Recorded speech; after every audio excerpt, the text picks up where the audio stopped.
한번 그 다음 퀴즈 한번 봐보겠습니다. 네. 6번째 문제 한번 주시죠. 가상자산 관련해서 과세 법안 요번에 보면 유예가 됐거든요. 세금을 매기는 게 있는데 내년부터 매기려고 했는데 27년 또 연기됐습니다. 27년까지. 그래서 요즘 뭐 트럼프가 된 이후에 가상자산 관련해서 굉장히 우호적인. 네, 비트코인 장난 아닙니다. 비트코인이 1억 한 3, 4천 되는 것 같아요. 네. 옛날에 안 팔 걸 괜히 팔았어. 저는 실은 저번에 총선 나가면서 네, 다 정리하셨어요? 정리했습니다. 많지는 않았는데 그냥 기분이잖아요. 아니 저는 예전에 우리가 한번 버블 한 몇 년 전이었죠? 7, 8년 전인가 비트코인이 한번 확 올랐었잖아요. 맞아요. 제가 그때 상투에 사서 거의 무릎 관절 밑에까지 내려왔을 때 팔았거든요. 그때 존버를 했었어야 되는데. 그때 다들 커뮤니티 하는 말이 한강 가지 말고 한강 가지 말고 그 존버하자. 존버만이 살 길이다. 근데 진짜 존버만이 살 길이 됐어요. 지금 이렇게 1억 될 줄 어떻게. 그때가 제가 샀을 때가 한 7천만 원 정도 했었거든요. 1비트코인당. 네. 그때 샀었는데 지금 놔뒀으면 이게 더 올랐을 텐데. 그렇죠. 2배 됐네요. 네, 저는 거의 한 2천만 원 떨어질 때 팔았거든요. 그래가지고 이게 참 어려운 게 주식도 그렇고 코인도 그렇고 빌려서 하면 그렇게 크게 내렸을 때 버티지 못하잖아요. 그래서 저는 그때 그랜저 한 대 값을 날린 것 같아요.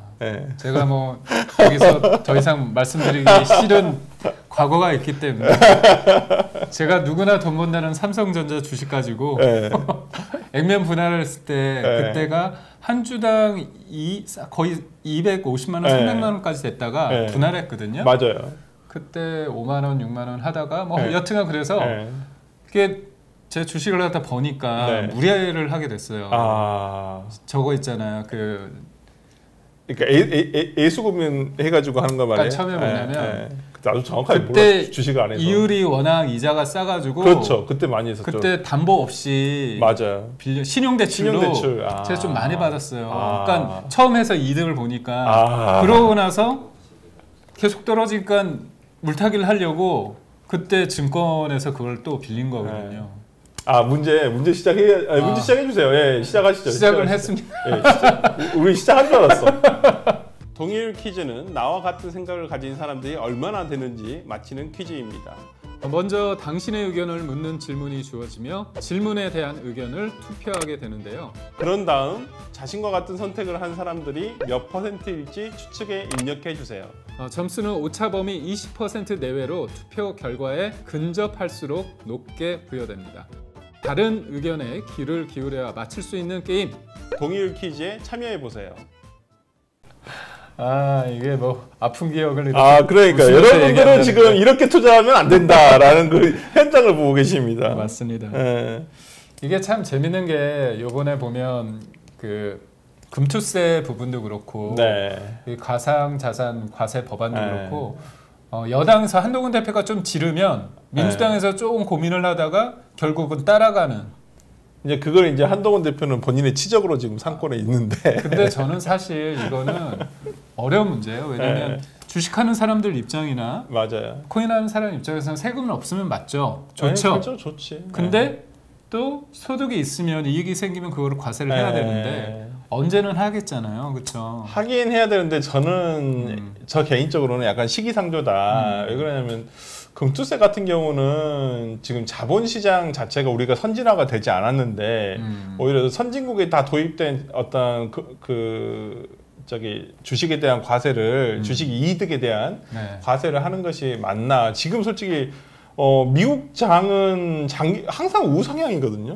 그렇죠. 그렇기 때문에 과세를 하더라도 다 그 주식시장에 참여하는 일반 국민들이 그래 맞아 과세해야지 이렇게 생각을 해도 별로 저항감이 없단 말이에요. 근데 지금 우리나라가 과거에 이거 주식에 대해서 과세를 했을 때는 되게 좋았을 때였어요. 그러니까 그렇죠. 사람들이 수익을 많이 얻을 때라서 문재인 정부 때. 그러니까 그래 뭐 소득 있는 곳에 뭐 내가 이거 투자해서 소득이 있으니까 이거 세금 좀 해도 되지 이렇게 생각했는데 지금은 시장 자체가 완전히 우하향하고 있거든요. 지금 그렇기 때문에 저는 지금 이 타이밍에 하는 건 아니다. 어떤 주식 시장도 조금 더 선진화되고 우리나라 같은 경우는 특히나 저평가가 된 것도 크고요. 그렇죠. 그다음에 그 투명성이 보장이 안 됐다고 봐요. 예, 특히나 저는 그래서 저는 개인적으로는 공매도 제도도 해야 된다고 생각을 해요. 그렇죠. 글로벌 지금, 스탠다드가 맞죠. 특히나 미국 같은 걸 보면 공매도로 해서 예전에 무슨 전기 트럭 회사 하나가 완전히 이제 실체가 드러나면서 망했거든요. 네. 그런 그러니까 오히려 공매도 제도가 부실 기업을 찾아내는 그러니까 예를 들어서 소위 말하는 작전주를 작전주를 걸러낼 수 있는 기능도 있기 때문에 저는 그런 부분들이 어느 정도 보완된 다음에 어떤 과세를 하는 게 맞지 않나 저는 그렇게 생각합니다. 아무래도 이제 코인을 하시는 분이냐 아니냐에 따라서 좀 입장이 다를 것 같긴 한데 저는 크게 하지는 않고 있습니다. 우선 볼까요? 비트코인을 살 수가 없어요. 결과 한번 봐보겠습니다. 네.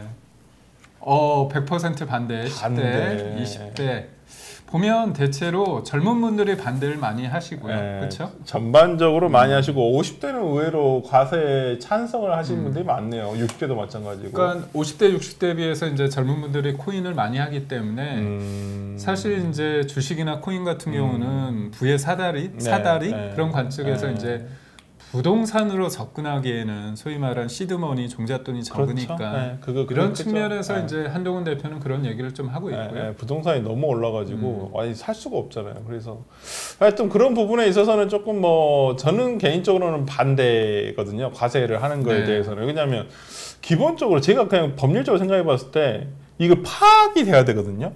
공식적으로 이 가상화폐 누가 홍길동이라는 국민이 가상화폐를 가지고 있다는 거에 대해서 언제 사서 언제 팔고 이런 수익을 정확하게 우리가 확인할 수가 있어야 되는데 가상화폐는 말 그대로 외국 거래소에서도 거래를 할 수가 있고요. 우리나라 거래소가 꼭 아니더라도 거래가 충분히 가능하고 저는 그런 부분 등 때문에 아직은 이것이 어떻게 파악을 하지?